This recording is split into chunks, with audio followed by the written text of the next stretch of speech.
Optimus Prime. Prime, make something of yourself.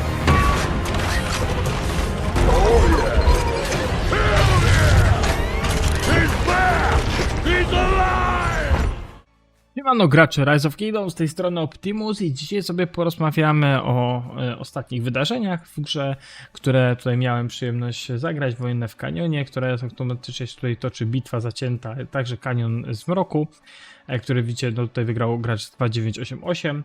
I też przeanalizujemy sobie, dlaczego on tutaj wygrał to, no bo mieliśmy tam parę graczy, którzy byli we finale z naszego królestwa. Ja sam odpadłem tam we finałowej na Group Stage, tak? Na dwie grupy się tam spotykają, zresztą wam też pokażę. No i też pogadamy sobie w sumie teraz na starcie o muzeum i o tym, co tu się pojawiło, bo pojawiła nam się Zenobia i odblokowujemy sobie od razu. Od razu sobie wykupimy. Ja mam Zenobię osobiście, jakby tak powiedzieć, na swoim, przepraszam, na swoim garnizonie, jeżeli chodzi o zamek. Redukcja obrażeń od umiejętności 5%, obrażeń od kontrataku 8% to jest dość duży buff co Zenobii. Ciekawe jak ona będzie tam sobie współgrać. Też to nie będziemy robić z niej, no bo z tego co przeglądałem, tam rozmawiałem z Bile GT i z niektórymi graczami, no to jest to jakiś buff, na pewno Zenobia gdzieś tam wróci do troszeczkę dogrywalności, ale czy to będzie meta? Aż tak chyba to nie. Harold III Sroki też dostał, tak widzicie, tutaj buffy. Ja osobiście go tutaj nie będę wykupał, bo ja go chyba mam nawet na fullu, ale nie ma sensu, że go 10% obrony, 5% punktów piechoty. On nie wróci do gry z tego względu, że Lili dała mu takie muzeum. Mam go na fullu, więc bardzo fajny dowódca, ale bardziej mi się zdaje, że to tak, wiecie, dodatkowo gdzieś tam, jak ktoś tam coś go potrzebuje, może no na Orlanie jest wiadomo full, ale czy jest sensu wykorzystywania tych monetek i rozwijania go? Raczej nie, raczej to już bardziej Cezara się bardziej późno opłaca się rozwinąć. No ale no wypuścili nam dwóch dowódców, o których rozmawialiśmy ostatnio, że będą mieli upgrade'y w muzeum. Tak samo niedawno był Yu Sun Sin i tutaj niektórzy też mówili, że warto go zupgrade'ować, no bo mają go na garnizonie. Mi się zdaje, że 15% PZ oddziału jest ok, ale szybkość marszu 10% to już tak średniej, żeby mieć go na garnizonie w zamku. To jest taki useless buff moim zdaniem. Ale samo to, że Leeds w ogóle coś robi pod tym względem i próbuje nam coś tam wrzucić, no to może jednak ta Zenobia będzie jakaś gdzieś tam grywalna, może coś zrobi tak jak z YSG, że YSG jest grywalnym tam tym marszem w tym momencie razem z Queenem. No ale wiecie, to jest Lilith. Lilith nigdy nic nie robi tak jakby tak pod nas, mi się tak zdaje. Robią tak troszeczkę bardziej pod siebie, pod swój pieniądz. Słuchajcie, ogólnie Kanion. Pogadajmy najpierw o Kanionie z Mroku, który się niedawno skończył. Podgląd, jak to zobaczycie w finale, walczył Hate Me z tym tutaj panem. Ja ogólnie byłem pewny, że Hate Me go zmiecie, bo miał mocniejszych graczy, Don Corleone. Ja z nim osobiście przegrałem i Corleone no, miał bardzo mocne konto. Zresztą zobaczycie moją walkę w kwalifikacjach, tak, ja tu z Corleone przegrałem. Ozzy był do ogarnięcia bardzo łatwo, więc wiedziałem, że kto do nas wejdzie, no to odpadnie. Ja z Corleone poległem dość mocno.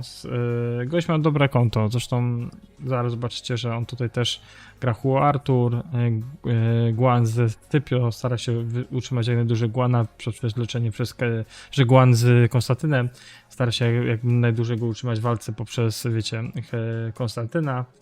Mi tutaj Huo z Arturem jest szybko mucony, ja z Guanem miałem trochę więcej roboty, więc jak widzicie Guan mu dopiero zaczyna schodzić, a ja już mam na plecach przeciwników i tu już był pies pogrzebany. Szkoda, że tak akurat się poukładało, bo myślałem, że się uda ułożyć, żebyśmy zagrali face to face, ale no tam widziałem, że ten gość chyba zmienił wieczorem, bo inaczej przedtem stały te marsze. No i tak to Trajan Mulan no, robi swoją robotę. Bajkius, Liu dostaje mocny oklep, no i Kanionek już był przegrany, zresztą różnica też tych ilości wojsk też jest duża. No ale szkoda, że tak bardzo Bajkiu z Liu się trzyma. Huo Artur też robią swoje. No, ogólnie przegrana, dość mocna, a we finale...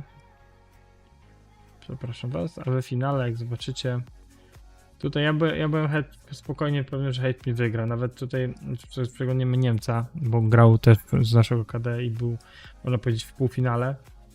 No i tutaj też inaczej ustawione te marsze. Niemcu też tu Trajan Mulan, Huo, Joanka, Artur Filip, on gra coś podobnego do mojego stylu, tylko tu gra ByQ Konstant. Ja bardziej ByQ Liu bym dawał, nie? No tutaj Liu Konstantyn no, trzyma się, chociaż widać, że tam Huo z Joanką szybciej obrywają. Tam nie wiem, czy tam nie powinien być Huo z Newskim, jak już tak ma tankować to. W taki sposób, jak to było, nie? Tu na razie można zobaczyć, że no Liu Konstantyn schodzą. Tu mamy, jeżeli chodzi o życiem, to Guan bardzo schodzi, a tutaj już Beku już jest jako żółty, czyli już je traci trochę tutaj na tej teamfightie. No już więcej żółtych, no i widzimy, że ten Queen z Liangiem, o Yagi tu robią swoją robotę, lecz inne marsze, no ten Guan sypią, bardzo długo się trzyma. Więc to też powodowało, że Niemcy tutaj też odpadł. No Guan im dłużej, tym też mi się wydaje, że gorzej ze względu na jego silence. To, że bije, to jest inna sprawa. Chociaż to zestawienie Herman z Ashurem bardzo mnie ciekawi, bo to nie jest złe zestawienie, to jest bardzo fajne i wygodne zestawienie. Więc on tymi dotami na pewno tutaj jeszcze porobił roboty. Widzicie, że tych dot troszeczkę Niemców tutaj ma nastakowane na Beku i Arturze. No i został Queen z Deliangiem, więc to już jest nie do ugrania. Walka finałowa wyglądała dość ciekawie. Nie wiem, czy dało się z tego wyciągnąć coś lepszego. Mi się zdaje, że chyba nie. No, tak muszę odpalić, bo główny przycisk nie działa. Tutaj jak widzicie, Hate Me grał na Ragnar Typio, Trajan Mulan, Huo Artur, ByQ Konstantyn, znaczy, że byłby tam dalej, tak przedtem mówiłem, za Liu. No i mamy Queena z Deliangiem. No i ogólnie tu grają face to face. Już widać, że tam trochę obrywa.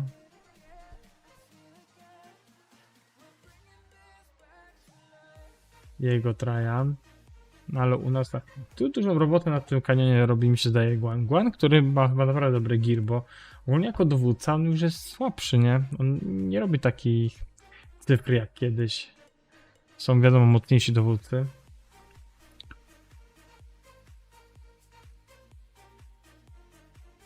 Tutaj Hate Me grał na tego chyba co Niemców przegrał z nim, tak mi się zdaje, tak?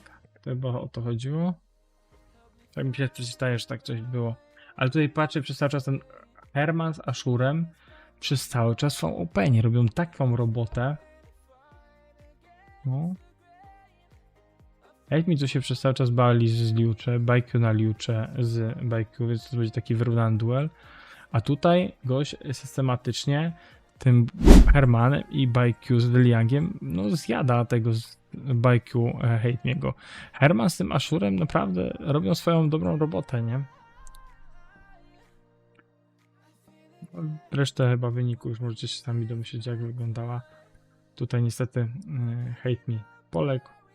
No i mamy zwycięzcę, kogo mamy. Oboje chłopaków przegrali. Dużo ogólnie graczy nam to dochodziło tak troszkę wyżej, więc naprawdę fajnie, że się królestwo z tą stronę rozwija. No i co? No i wojna w kanionie klasycznie. Trafiliśmy na dość mocnych sojuszników. Mi się zdaje, że tutaj ta różnica, co jest jeszcze dalej, jest niewielka. Jeszcze półtora dnia walki. Ja osobiście jak tam zagrałem, nie zrobiłem wszystkich tych flag, nie zrobiłem 3 razy tutaj za 70%, żeby moje wojska, 70% moich wojsk pozostawało przy życiu. Nie udało się tego wyciągnąć, żeby więcej flag było, ale ogólnie walki były bardzo fajne i przyjemne. W tym wojnie w kanionie. Ogólnie to jest taki kanion, który warto gdzieś tutaj, wiadomo, skorzystać z tych monet, wykorzystać na skrzynkę, na kamień przemiany, bo to jest takie najrzadsze z tego wszystkiego. Wiadomo, wiemy też, ale kamień przemiany i skrzynia z wyborem formacji mi się zdaje, że jest taka najlepsza tutaj wyboru co do tego, co do tych nagród z kanionu. No i tak widzicie, czempiony Olimpii też po weekendzie skończyli, to już po miesiącu udało się tam gdzieś tego diamenta trójkę zrobić. Byłem blisko na diamencie 2, ale potem jak chciałem dobić tam chyba 3 zwycięstwo, to chyba 4 razy przegrałem. No i też to się meta zmieniła w tym czempionie Olimpii, ale to o tym kiedyś pogadamy w oddzielnym odcinku, jak będę robił ogólnie odcinek o czempionach Olimpii. pogadamy sobie o tych nowych talentach, to na pewno niektórych może zainteresować, no bo musimy o tym tam przegadać. No i to chyba tyle by było. No w najbliższe przygotowujemy się na siłę, czy też Rubinku wpadnie. Mityczna kraina, nie wiem czy graliście, ale ja już go zrobiłem, była naprawdę przyjemna i prosta, więc warto te wydarzenia zrobić. No, eliminację Grand Prix, no to tutaj chyba już nie mamy co przegadywać, no bo sami widzicie, kto tam gdzie przeszedł. Mamy 4, można powiedzieć, bardzo mocne królestwa. Zobaczymy, jak oni się tam poradzą w walkach. Przepraszam, 8, tak? 8 szczegóły. Nie, bo są pomieszane z chińskimi. No, to jest ok. Raz, 2, 3, 4, 5, 6, 7, 8, 9, 12, 13, 14, 15, 16, czyli 8 na 8. No. Tutaj też jest. No i co? No i teraz czeka nas tylko na czas dobierania. Więc tak jak widzicie, jesteśmy zarejestrowani. Faza rejestracji gdzieś 1,5 dnia. Potem jeszcze faza dobierania, gdzieś chyba 2 dni. Więc za niedługo się dowiemy, kto z kim i jak walczy. Więc będzie tu na bieżąco ze mną. Ja przez cały czas tutaj będę filmiki wrzucał i będziemy coś tutaj działać. Mam nadzieję, że odcinek dotyczący ogólnie tam wydarzeń, które się pojawiły u nas w grze, które też tam dla was gdzieś robiłem i chciałem wam pokazać po prostu, jak to wyglądało. Na pewno was też to ciekawiło. Tym bardziej, że odcinek o Kanionie ostatnio nagrywaliśmy, więc mam nadzieję, że był dobry odbiór. Dzięki jeszcze raz, że jesteście, dzięki, że wspieracie kanał, że pchamy to przez cały czas do przodu, że wam się chce dalej ze mną być. No i co, pomalutku to robimy, tworzymy swoje, no i kroczek do kroczka, no i za niedługo jeszcze z 1,5 tygodnia i Amsterdam. Tak, panie i panowie, Amsterdam. Jak to będzie wyglądało, to będzie w przyszłych filmikach. Na razie, hej.